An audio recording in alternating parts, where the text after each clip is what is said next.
Assalamualaikum warahmatullahi wabarakatuh.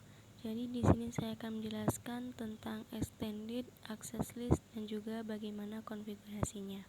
Extended Access List sendiri yaitu memungkinkan penyaringan berdasarkan sumber atau alamat tujuan, protokol yang dipilih, port yang digunakan, dan apakah koneksi sudah ditetapkan. Dan juga dapat melakukan filter terhadap paket data yang melewati jaringan. Di sini saya sebagai contohnya dengan topologi dua buah router, dua buah switch. Pada switch yang pertama itu terdapat 4 VLAN dan masing-masing VLAN-nya terdapat 2 user. Sedangkan di switch yang kedua terdapat 4 server. Yang pertama kita akan konfigurasi pada routernya. Router yang pertama enable conft, hostname-nya boleh dirubah atau boleh tidak dirubah. Di sini saya dirubah agar tidak tertukar dengan router yang lain. Kemudian masuk ke interface yang terhubung ke router 2. Setelah itu tambahkan IP add. Di sini menggunakan IP 10.10.1.255.255.255.0. Jangan lupa no shutdown. Kemudian kita akan konfigurasi pada router yang kedua. Enable conft,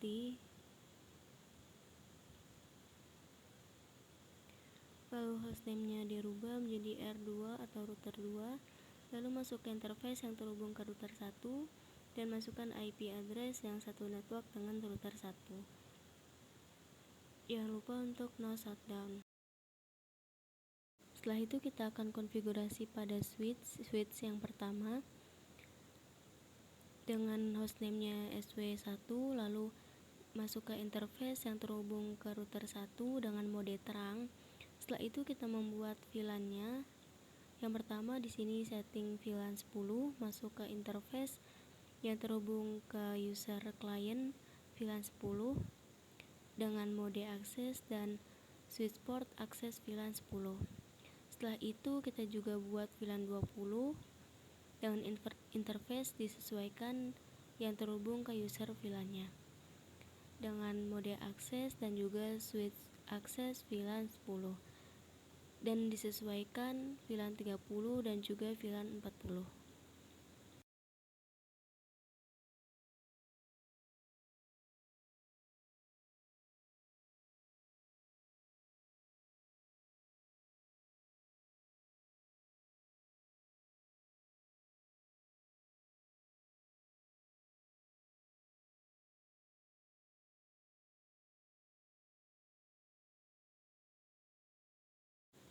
Selanjutnya kita akan setting pada router yang pertama.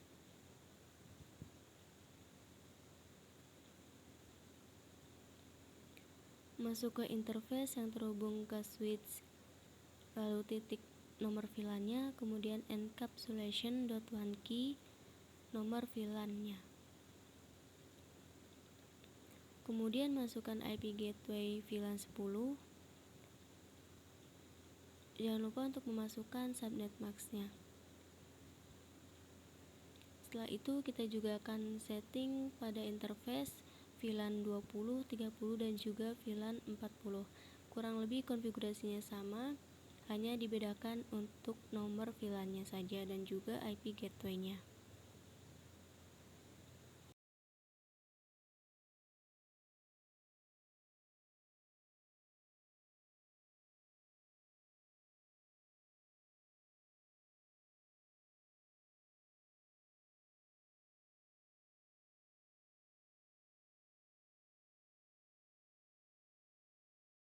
Setelah kita konfigurasi interface VLAN, selanjutnya setting IP DHCP pool pada setiap VLAN-nya untuk memberikan IP di setiap user VLAN-nya.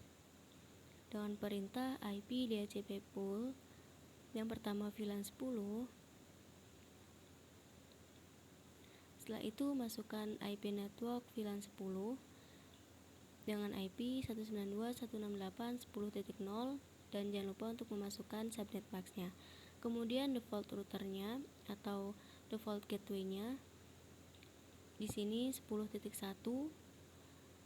Setelah itu kita juga tidak lupa untuk setting IP DHCP pool untuk VLAN 20, 30, dan juga VLAN 40.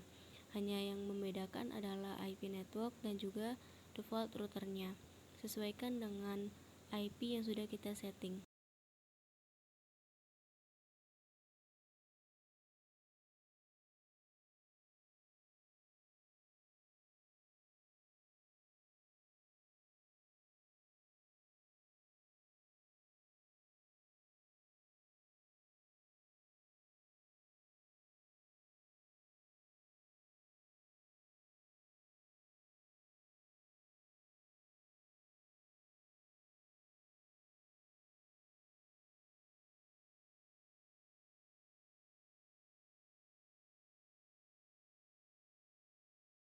Pada router 1 kita sudah setting IP DHCP pool.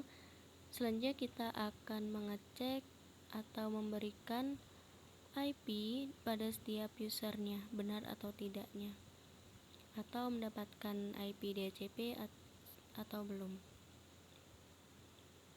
Selanjutnya kita akan konfigurasi routing OSPF dengan sintak router OSPF 1. Untuk router 1 masukkan networknya, network yang ke jalur router 2. Selanjutnya network VLAN 10, network VLAN 20, network VLAN 30, dan juga network VLAN 40. Jangan lupa untuk memasukkan wildcard-nya. Konfigurasi pada router 1 sudah selesai. Selanjutnya kita akan konfigurasi pada router 2.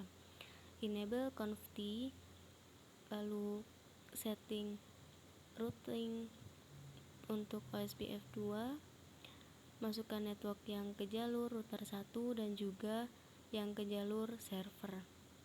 Jangan lupa untuk memasukkan wildcard-nya. Setelah itu kita akan setting IP pada setiap servernya, dan jangan lupa untuk memasukkan default gateway yang sudah kita setting.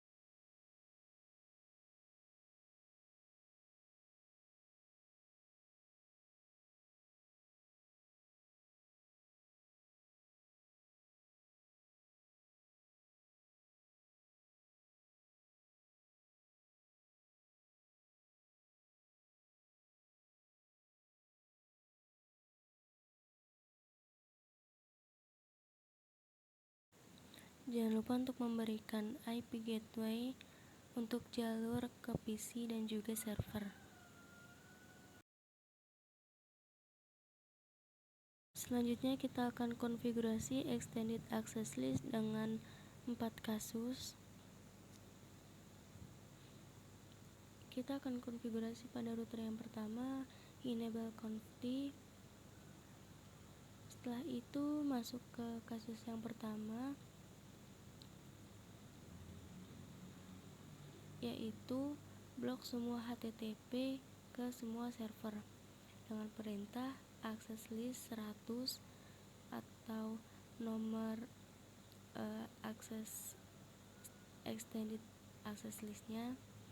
Setelah itu deny TCP any, masukkan IP network server EKI 80 atau port 80 HTTP. Setelah itu masuk ke kasus yang kedua, di mana semua VLAN bisa connect ke server 1 dengan sintak access list 100 permit atau yang diizinkan IP any, hostnya IP server 1 yaitu 192.168.1.2. Setelah itu kita masuk ke kasus yang ketiga, yaitu hanya VLAN 20 yang bisa mengakses server 2 dengan perintah access list 100 permit, kemudian IP, masukkan IP VLAN 20 atau IP network VLAN 20 dan juga masukkan wildcard-nya, kemudian host dan masukkan IP server 2. Setelah itu masuk ke kasus yang terakhir, yaitu hanya VLAN 30 yang bisa mengakses server 3. Kurang lebih perintahnya sama dengan kasus yang nomor 3, hanya saja IP yang dibedakan.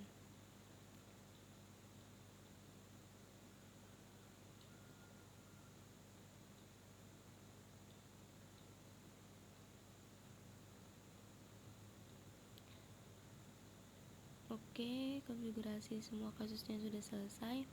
Saatnya kita menanamkan access list pada routernya. Masuk ke interface yang terhubung ke router 2, kemudian IP access group 100 out. Nah, sekarang kita uji coba pada setiap kasusnya.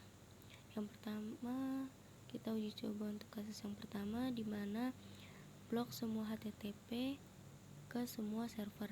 Jadi kita tidak bisa connect ke HTTP pada servernya. Atau jika kita search, maka hasilnya request timeout. Setelah itu kita coba untuk uji coba pada kasus yang kedua, di mana semua VLAN-nya bisa mengakses server 1. Jadi semua VLAN-nya harus successful ketika di ping ke server 1.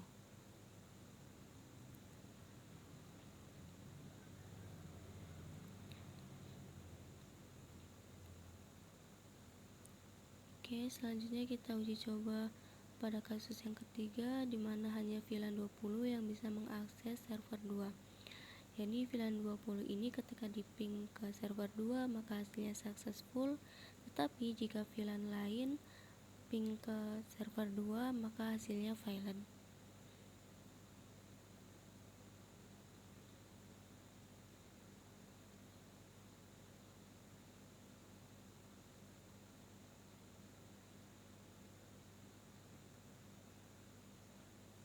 Sekarang uji coba untuk kasus yang keempat, di mana hanya VLAN 30 yang bisa mengakses server 3.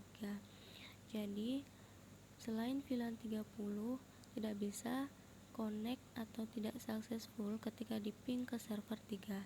Sekian dari saya. Wassalamualaikum warahmatullahi wabarakatuh.